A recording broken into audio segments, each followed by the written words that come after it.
देखो अपने पास यहाँ पर सवाल एक है, यहाँ पर लिखा है वक्र 9x² प्लस में 16y² बराबर में 144 का रेखा यक्स बराबर 2 से खंडित लघु भाग का क्षेत्रफल निश्चित समाकलन के प्रयोग से ज्ञात कीजिए। ठीक, ये यहाँ पर यानी एक वक्र दिया गया है और यहाँ पर एक रेखा का समीकरण दिया गया है। ठीक, इससे जो कहते हैं, जो इन दोनों से जो एक क्षेत्रफल बनता है, उस भाग का आपको क्षेत्रफल ज्ञात करना है। ठीक, चलिए मैं आपको चित्र बनाकर बताता हूँ कि कौन सा वो क्षेत्रफल बन रहा है इन दोनों से। ठीक, फिर उसके बाद मैं आपको बताऊंगा कैसे आपको क्षेत्रफल इसका निकालना है निश्चित समाकलन के प्रयोग से। ठीक, तो यहाँ पर अब हम देखें तो देखो यहाँ पर पहला समीकरण दिया गया था, यहाँ पर 9x² प्लस में 16y² बराबर में 144। ठीक, और ये यानी कि वक्र आपका दिया गया है और उसके बाद एक रेखा दिया हुआ है यक्स बराबर में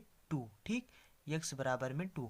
अब देखो इसको ऐसे भी लिख सकते हैं। देखो एक यहाँ पर 144 से इसमें भाग कर दीजिए। ठीक, 144 इसमें भाग कर दीजिए तो यहाँ पर 16 144 16 144। ठीक, इसको इससे काट दीजिए तो यहाँ पर ये हो जाएगा x² बटे में 16 प्लस में y² बटे में 9 बराबर में 1 हो जाएगा। ठीक, और इसको हम ऐसे भी लिख सकते हैं, इसको हम लिख सकते हैं x² बटे में, इसको लिख सकते हैं 4 का स्क्वायर और प्लस में y² बटे में, और इसको लिख सकते हैं 3 का स्क्वायर बराबर में 1।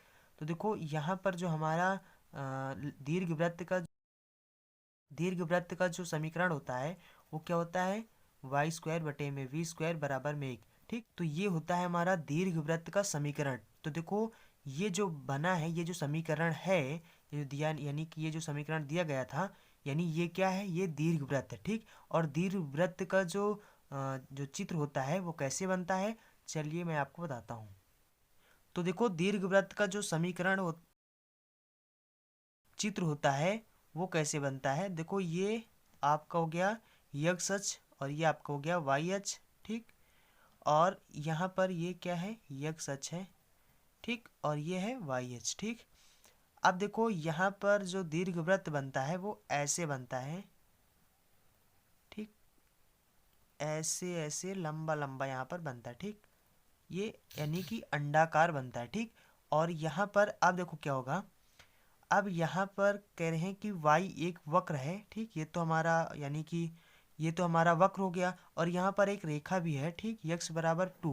ठीक, और यहाँ पर देखो, यहाँ पर 1 हो गया, यहाँ पर 2 हो गया, मान लियो यहाँ पर 2 हो गया तो यहाँ पर क्या हो जाएगा, ये हमारा एक वक्र हो जाएगा। ठीक, जो कि हो जाएगा x बराबर में 2। ठीक, यहाँ पर यानी देखो x पर यानी इसने 2 चला। ठीक, तो यहाँ पर y पर इसने कुछ नहीं चला, यानी तो ये पॉइंट कितना बन जाएगा, यक्स पर इसने 2 चला तो ये हो जाएगा 2, 0। ठीक, अब देखो यहाँ पर ये आपका दीर्घवृत्त हो गया और ये हो गया यक्स बराबर 2। ठीक, यानी ये रेखा हो गया। ठीक, ये रेखा और ये दीर्घवृत्त। देखो यहाँ पर जो सवाल था वो सवाल आपसे इस तरह से पूछा गया था कि ये जो रेखा है और ये जो दीर्घवृत्त है, ठीक, ये रेखा और दीर्घवृत्त से जो छोटा सा एक क्षेत्रफल बनता है, देखो यहाँ पर दो क्षेत्रफल बने। ठीक, एक तो आपका ये वाला क्षेत्रफल बन गया यानी इतने का क्षेत्रफल बन गया और एक आपका ये पूरा क्षेत्रफल बन गया। ठीक, यानी इस रेखा के बीच में आ जाने से यहाँ पर दो क्षेत्रफल बन गए। ठीक,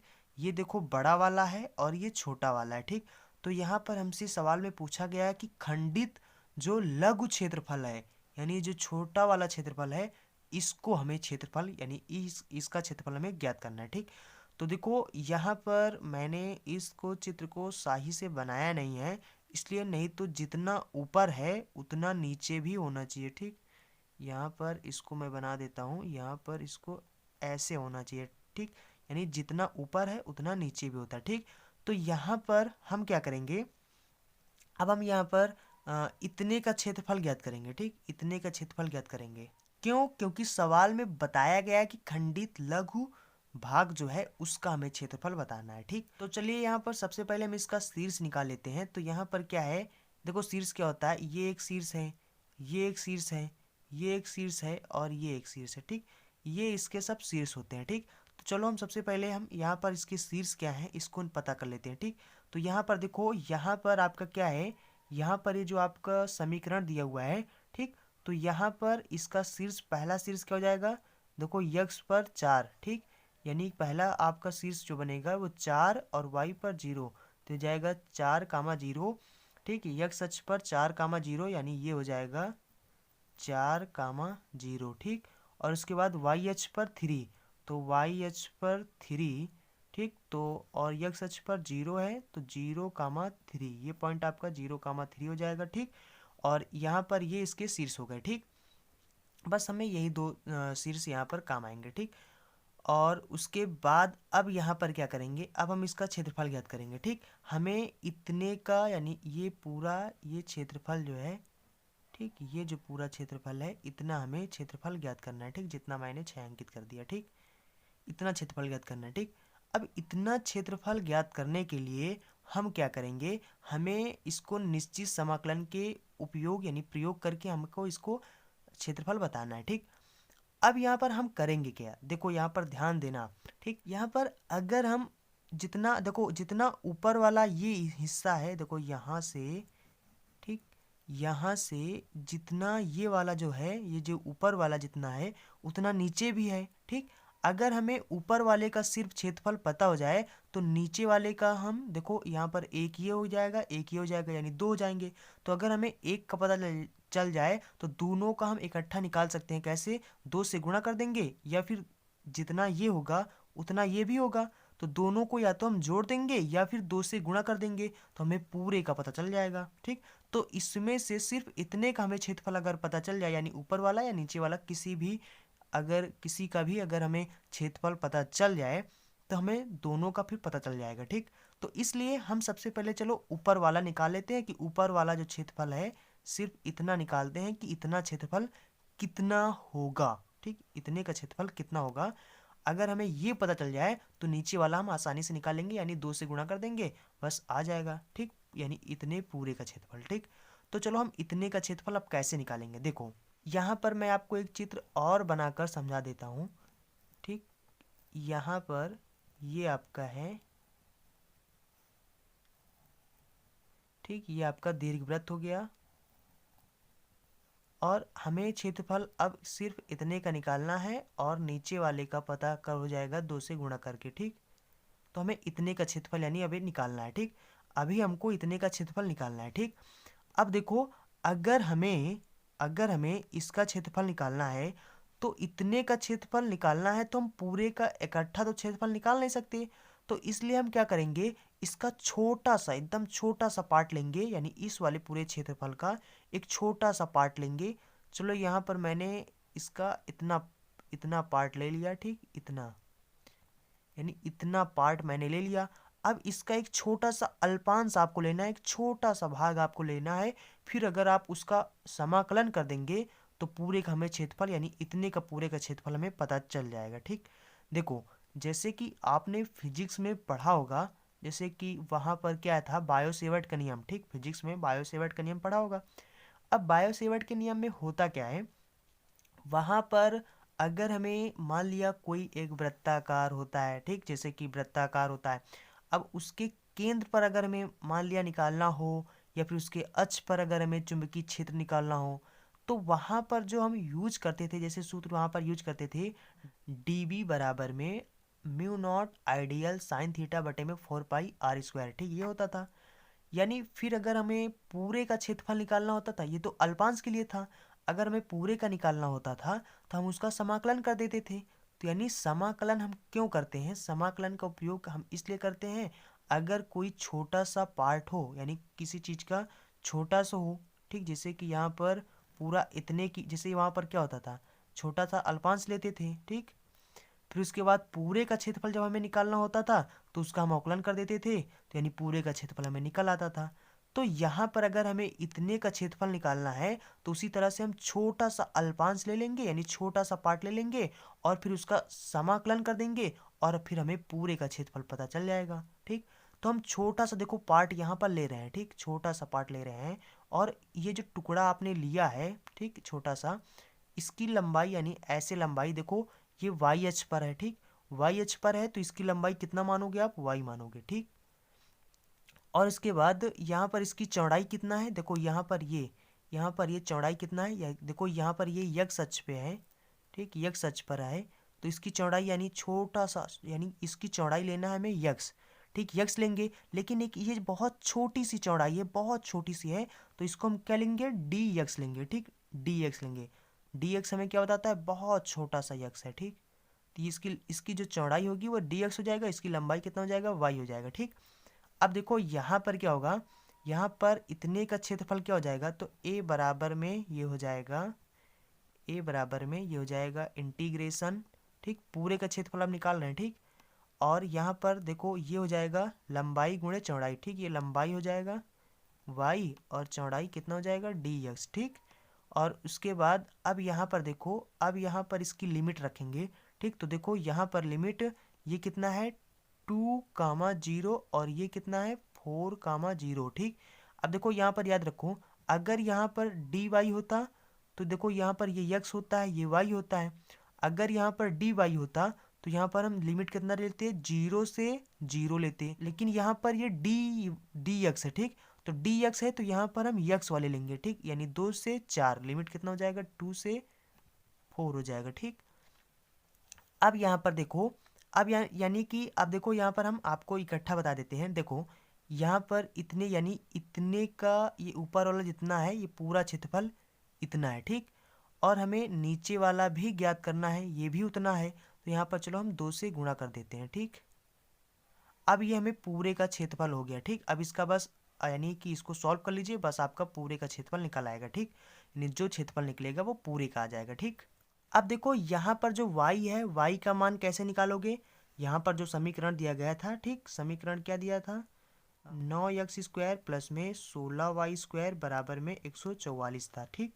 और यहाँ पर इसका क्षेत्रफल यहाँ पर निकालेंगे तो यहाँ पर क्या हो जाएगा, y का मान निकालेंगे, ठीक, तो ये हो जाएगा 144 माइनस 9x², ठीक, और यहाँ पर y² बराबर में 144 माइनस 9x² बटे में ये हो जाएगा 16, और यहाँ पर ये हो जाएगा अंडर रूट, यानी y बराबर में क्या हो जाएगा, अंडर रूट 144 माइनस 9x² बटे में 16, ठीक। तो यहाँ पर रखेंगे, यहाँ पर एज इक्वल में क्या हो जाएगा, यहाँ पर हो जाएगा लिमिट कितना है 2 से 4 है, और यहाँ पर हो जाएगा अंडर रूट 144 माइनस 9x² बटे में 16, ठीक। तो अब देखो यहाँ पर क्या हो जाएगा, अब यहाँ पर हो जाएगा a बराबर में ये हो जाएगा 2, ये हो जाएगा अंडर रूट, ये हो जाएगा इंटीग्रेशन 2 से 4, ठीक, और यहाँ पर क्या हो जाएगा, ठीक, यहाँ पर क्या करना है, यहाँ पर ऊपर में यानी 9 आपको कामा ले लेना, ठीक, यहाँ पर ऊपर में आप 9 कामा लेंगे, ठीक, तो ये हो जाएगा पहले पूरा, ठीक, अंडर रूट लगा दीजिए, और यहाँ पर ऊपर आप 9 कामा लेंगे तो यहाँ पर देखो 9 कामा लेंगे तो यहाँ पर कितना बचेगा, यहाँ पर 16 बचेगा, माइनस यहाँ पर x² बचेगा, और यहाँ पर बटे में नीचे क्या था, नीचे था 16, ठीक। और यानी कि देखो ये अंडर रूट में है, जब इसको हम 9 को बाहर निकालेंगे तो यहाँ पर क्या हो जाएगा, इसके स्थान पर हो जाएगा 3, और यहाँ पर ये 16 है, इसको बाहर निकालेंगे तो ये हो जाएगा 4, ठीक। और उसके बाद में ये हो जाएगा इंटीग्रेशन 2 से 4, ठीक, और यहाँ पर क्या बचेगा अंडर रूट, और यहाँ पर देखो 9 चला गया, 16 चला गया, यहाँ पर बचा 16 माइनस x², ठीक। तो अब इसको हम कैसे लिखेंगे, देखो यहाँ पर 2 से काट दीजिए, 2 1 9 2, 2 दूना 4, ठीक। तो देखो यहाँ पर 16 था, तो 16 के स्थान पर हम 4 का स्क्वायर लिख सकते हैं, ठीक। तो अब यहाँ पर क्या हो जाएगा, अब यहाँ पर देखो, अब इसका सीधा आपको समाकलन करना है, ठीक, यहाँ पर dx लिख दीजिए, ठीक, यहाँ पर आपको सीधा समाकलन करना है। अब आपको समाकलन पता होगा कि under root a² minus x², ठीक, ये a² मान लीजिए ये आपका a² है, तो यहाँ पर a² माइनस x² का जो समाकलन होता है वो क्या होता है, तो वो होता है x बटे में 2, और उसके बाद में होता है under root a² minus x², ठीक, प्लस में उसके बाद में होता है a² बटे में 2, और उसके बाद में साइन इनवर्स x बटे में a होता है, ठीक, ये होता है। और यहाँ पर इसी सूत्र को हम यहाँ पर लगाएंगे तो यहाँ पर ये हो जाएगा a बराबर में 3 बटे में 2, और यहाँ पर 2 से 4 लिमिट है, ठीक, और यहाँ पर आपका क्या लिखा हुआ है 4 का स्क्वायर माइनस x², ठीक, और ये dx, ठीक। अब देखिए इसका आप इंटीग्रेशन कर दीजिए, तो यहाँ पर इसका इंटीग्रेशन करेंगे तो देखो यहाँ पर क्या हो जाएगा, यहाँ पर आपका हो जाएगा, ये हो जाएगा 3/2, और यहाँ पर ये हो जाएगा, यहाँ पर देखो x/2, ठीक।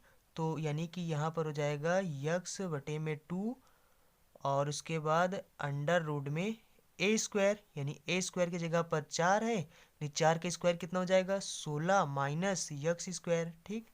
और प्लस में यहाँ पर क्या है a²/2, तो ए स्क्वायर, ठीक। देखो ए स्क्वायर के स्थान पर यहाँ पर क्या है 4 है, तो यानी 4 का स्क्वायर बटे में 2, उसके बाद साइन इनवर्स यक्स बटे में ए होता है, तो यक्स बटे में ए के स्थान पर 4 है, तो यहाँ पर 4 हो जाएगा, ठीक।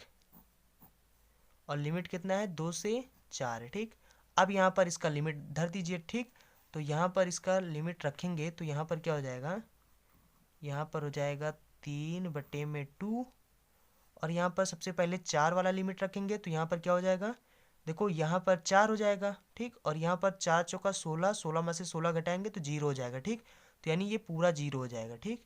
उसके बाद प्लस में ये हो जाएगा 4 चौका 16, 16 को 16/2, ठीक। उसके बाद हो जाएगा साइन इनवर्स, और यक्स के स्थान पर 4 रखेंगे, ठीक। तो 4/4 हो जाएगा, यानी 4 से 4 कट जाएंगे तो 1 बचेगा, ठीक। उसके बाद यहाँ पर इसको मंझला ब्रैकेट लगा दीजिए, फिर उसके बाद माइनस, अब लोअर लिमिट रखेंगे तो यहाँ पर क्या हो जाएगा, यक्स के स्थान पर 2 रखेंगे, यानी जहाँ जहाँ पर यक्स है उसके स्थान पर आपको अब 2 रखना है, ठीक। तो यहाँ पर क्या हो जाएगा, यहाँ पर 4 चौका, यहाँ पर 16, यानी यहाँ पर हो जाएगा 2 दूना 4 हो जाएगा, ठीक।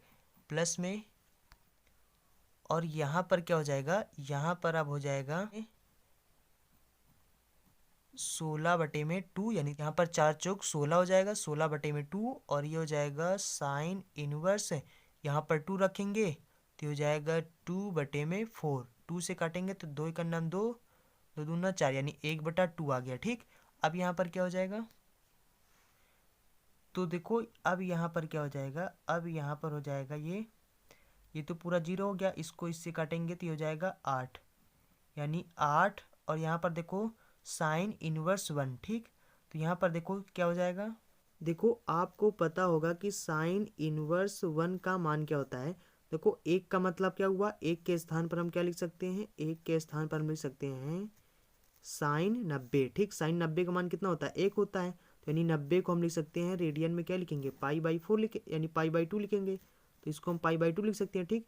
और ये साइन से ये साइन कट जाएगा तो यहाँ पर क्या बचेगा π/2, यानी साइन इनवर्स 1 के स्थान पर π/2 लिख सकते हैं, ठीक। तो यानी साइन इनवर्स 1 के स्थान पर यहाँ पर हम अब यहाँ पर लिख सकते हैं π/2, ठीक। उसके बाद माइनस, और यहाँ पर देखो 2 से 2 काट देंगे, और यहाँ पर जब आप यहाँ पर 16 में से 4 घटाएंगे तो कितना बचेगा, ये बचेगा अंडर रूट में 12, ठीक। उसके बाद प्लस में, और यहाँ पर इससे इसको काटेंगे तो ये हो जाएगा 8 इंटू में, और यहाँ पर 1/2 का मतलब क्या हुआ, 1/2 का मतलब हुआ साइन 30 अंश। देखो यहाँ पर 1/2 क्या हो जाएगा साइन 30 अंश होगा, और साइन से साइन कट जाएगा, और 30 अंश को हम क्या लिख सकते हैं, यानी कि π/6 लिख सकते हैं। क्यों, क्योंकि देखो यहाँ पर क्या होता है, यहाँ पर π/6 इसलिए लिख सकते हैं क्योंकि यहाँ पर पाई का मान क्या होता है 180 अंश होता है, और 6 यानी 36 18, इसको काटेंगे तो 30 आ जाएगा, यानी 30 अंश को हम π/6 लिख सकते हैं, ठीक। तो यहाँ पर क्या हो जाएगा, इसके स्थान पर जाएगा π/6, ठीक। और यहाँ पर इसको इससे काटेंगे, यहाँ पर देखो 2 से काटेंगे तो 2 चौको 8, और 2 तिहाई 6, ठीक। और यहाँ पर इसको इससे काटेंगे तो यहाँ पर 4 हो जाएगा, ठीक। तो यहाँ पर हो जाएगा 3/2, और यहाँ पर हो जाएगा 4 रूट, और यहाँ पर ध्यान देना, ठीक, यहाँ पर ध्यान देना ये ब्रैकेट था, और यहाँ पर जब ब्रैकेट आप खुलेगा तो ये हो जाएगा आपका माइनस में, ठीक। क्यों, क्योंकि देखो यहाँ पर पहले मैंने यहाँ पर देखो ऊपर वाला लिमिट पहले मैंने रखा था, उसके बाद माइनस, फिर आपको पूरा ब्रैकेट लगाना है, फिर उसके बाद छोटा वाला जो यानी कि लिमिट है उसको पूरे में आपको रखना है, ठीक। तो यहाँ पर, और अब ये हो जाएगा माइनस में, ठीक। अब यहाँ पर क्या हो जाएगा, यहाँ पर 4√2, और यहाँ पर -12, ठीक। 12 को √12 को हम क्या लिख सकते हैं, यहाँ पर 2 छंग 12, और 2 तिहाई 6, और यहाँ पर 3, तो यहाँ पर इसका देखो यहाँ पर जोड़ा बन रहा, तो यहाँ पर इसको हम आगे लिख देंगे बाहर, और जिसका जोड़ा नहीं बन रहा उसको अंडर रूट के अंदर रख देंगे, ठीक, माइनस, और ये हो जाएगा 4 पाई/3, ठीक। और देखो इसमें भी पाई इसमें भी पाई, तो यहाँ पर इसको इसमें हर बराबर करेंगे तो यहाँ पर क्या कितना हो जाएगा, देखो 4×3=12, 12 में से 4 घटाएंगे कितना बचेगा 8, ठीक। तो यानी कितना हो जाएगा 8 पाई/3। तो यानी ये कितना हो जाएगा, ये हो जाएगा यहाँ पर हो जाएगा 8 पाई/3 माइनस में 2√3, ठीक। और अब देखो यहाँ पर क्या हो जाएगा, अब ये हो जाएगा 3/2, और उसके बाद में अब यहाँ पर देखो इसमें गुणा कर दिए ताकि हर बराबर हो जाए, ठीक, तिरिया गुणा करेंगे तो ये हो जाएगा 8 पाई माइनस ये हो जाएगा 3×2=6√3 और बटे में 3, ठीक, 3 से 3 काट दीजिए। और उसके बाद यहाँ पर देखो ये 2 बचा है, इस 2 को यहाँ पर गुणा करेंगे, ठीक। यहाँ पर देखो इसको अलग अलग कर दीजिए, ठीक। तो यहाँ पर हो जाएगा 8 पाई-6√3 और बटा 2 बचा है। अब इसको कर दीजिए अलग अलग, ठीक। तो अलग अलग कर देंगे तो यहाँ पर क्या हो जाएगा, देखो अलग करेंगे तो यहाँ पर इससे इसको काटेंगे तो यहाँ पर हो जाएगा 4 पाई, और माइनस में इसको काटेंगे तो 2×3=6 यानी 3√3, ठीक। तो क्षेत्रफल कितना आ गया, इतने वर्ग इकाई, ठीक। तो क्षेत्रफल यानी कितना हो जाएगा 4 पाई माइनस 3√3 वर्ग इकाई, ठीक। ये आपका क्षेत्रफल हो जाएगा, ठीक। आई होप दोस्तों आपको ये सवाल समझ में आ गया होगा। अगर आपको ये सवाल समझ में आ गया है तो आप इसको लाइक, सब्सक्राइब और शेयर जरूर करें। So thanks for watching and see you again in next video.